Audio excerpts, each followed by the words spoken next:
Ramdaman ko, kinakabahan ako, natatakot ako, gusto kong tumakbo pero hawak niya ang kamay ko. Iba't ibang babae, iba't ibang conversations. Rocky's Secret Files. Your story they never knew existed. Tinuruan niya ako kung paano maging isang mahusay na kabit. Yung puso ko parang sinasaksak sa sobrang sakit. Rocky's Secret Files. With Titan Jello. Rocky's Secret Files. Rocky's Secret Files.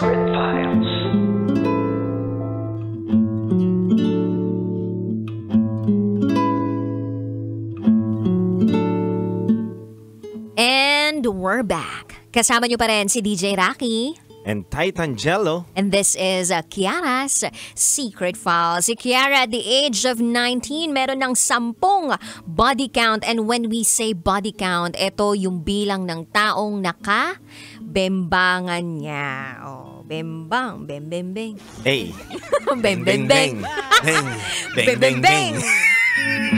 Oh, pakinggan na natin, Titan Jello, ang mga kabisyo natin nag-share ng kanilang mga thoughts, comments, suggestions, and found reactions. Itong sabi ni Darwin.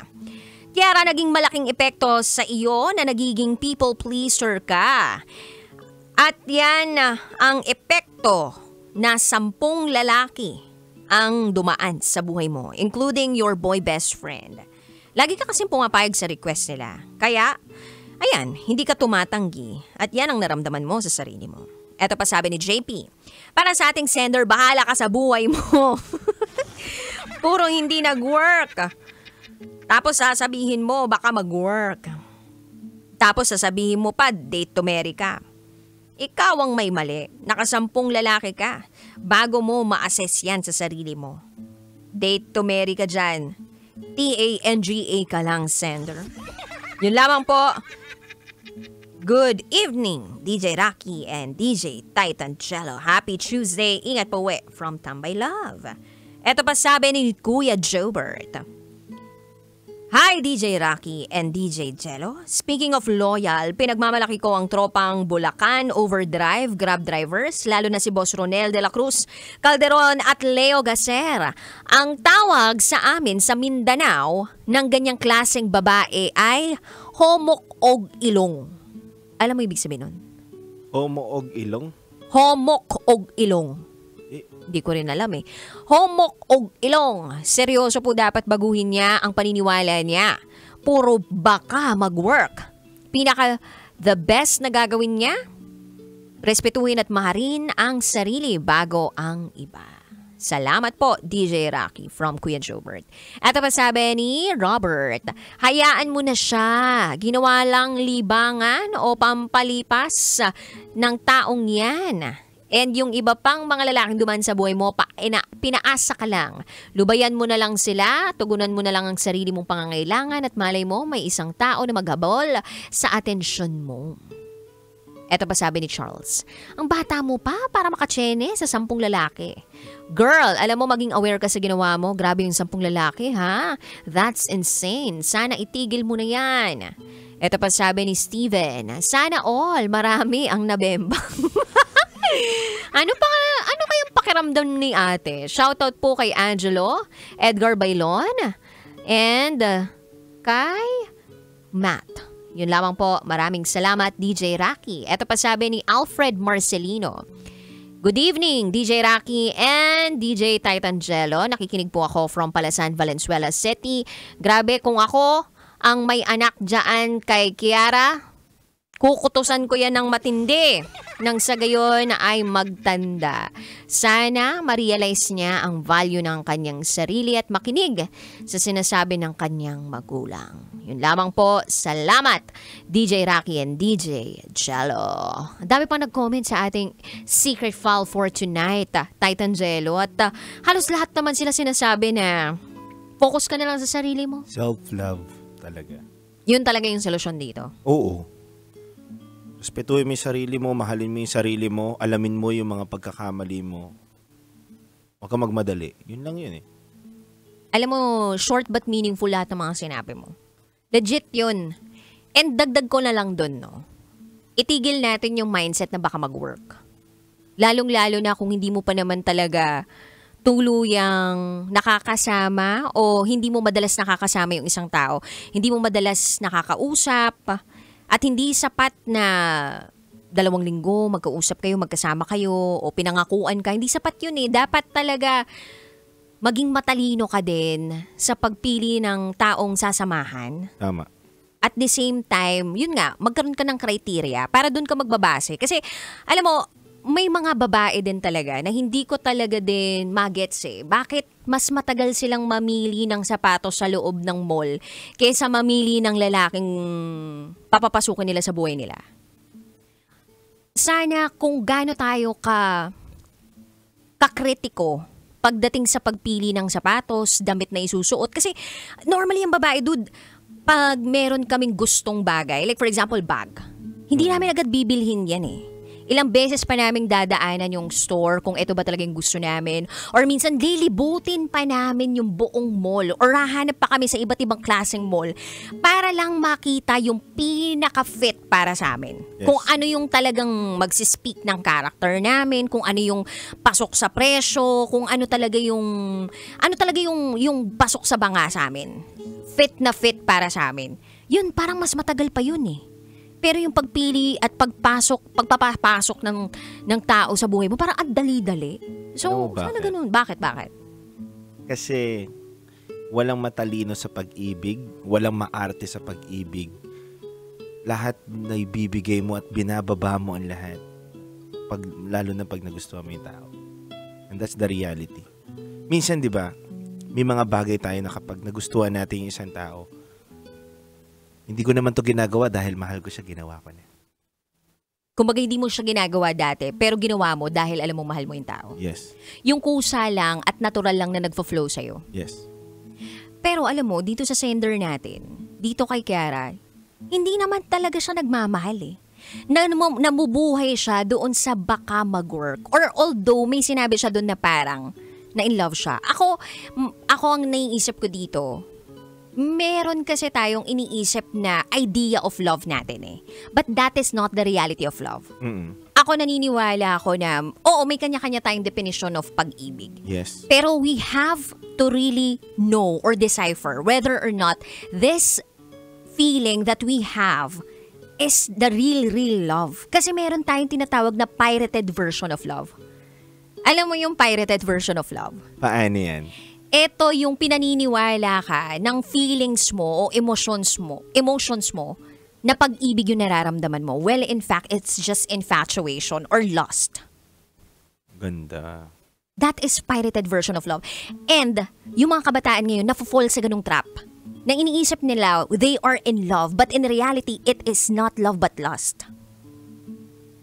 So parang dun ako nasasaktan na bakit.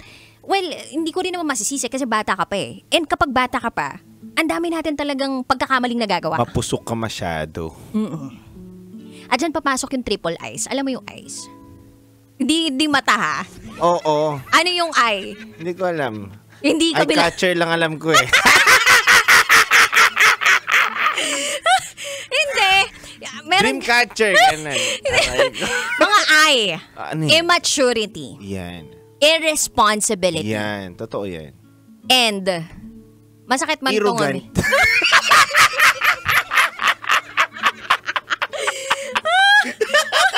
Ay, ano ba? Ganun kami sa taga Cebu ako. Huwag mo ginagaganyan, Rocky. Arrogant? Yung ba yung sabi nila? Immaturity, irresponsibility, and yung ay na nakalimutan ko na tuloy. Arrogant na lang. Hindi, yung tao to. Ito yung ano na nga yung ay na isa? Wala na sa isip ko. Basta alam mo, itong ay na to na sasabihin ko, na dire-describe ko.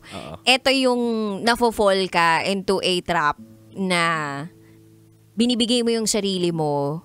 Impulsiveness. Na hindi ka masyado nag-isip. Well, immaturity and impulsiveness, medyo they go along. Pero alam mo yun, lahat ng ay na to, kumbaga present yan sa isang teenager eh. So ako, best age for you to give yourself, actually walang age eh. Nandun yan dun sa maturity level mo. Yes. At yung mga eye na yun yung magbubukas ng eye mo para mapabuti ka.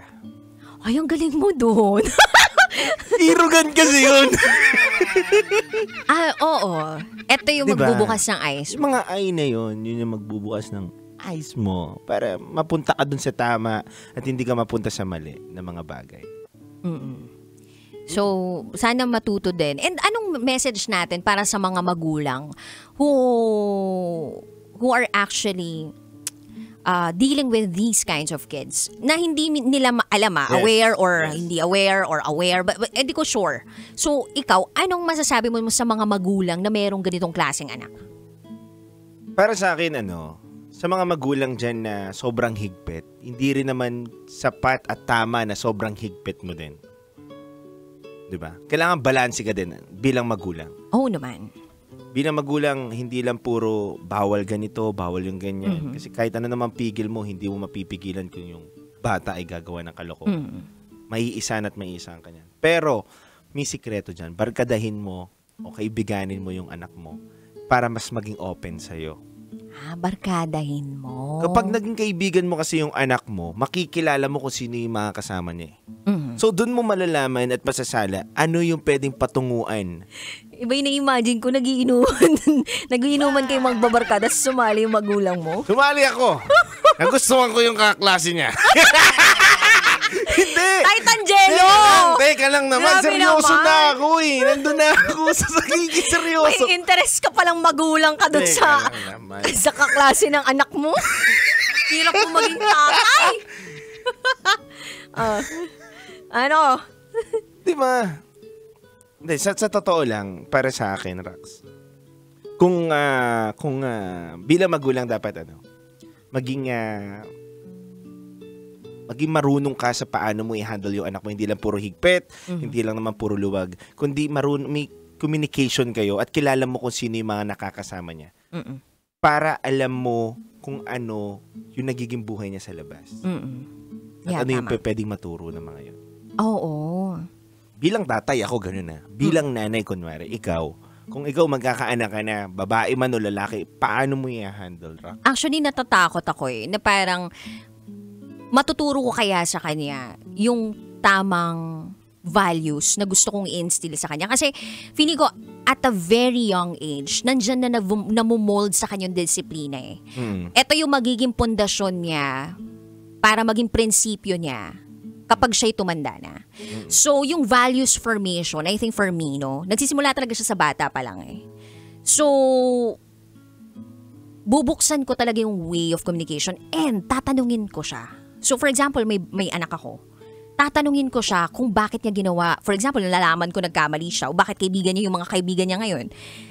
Tatanungin ko siya kung bakit sila yung mga napili mo. Bakit ito yung napili mong desisyon. Gusto kong halukayin kung bakit saan nanggagaling yung pagdedesisyon niya na gano'n. So that mas maintindihan ko siya.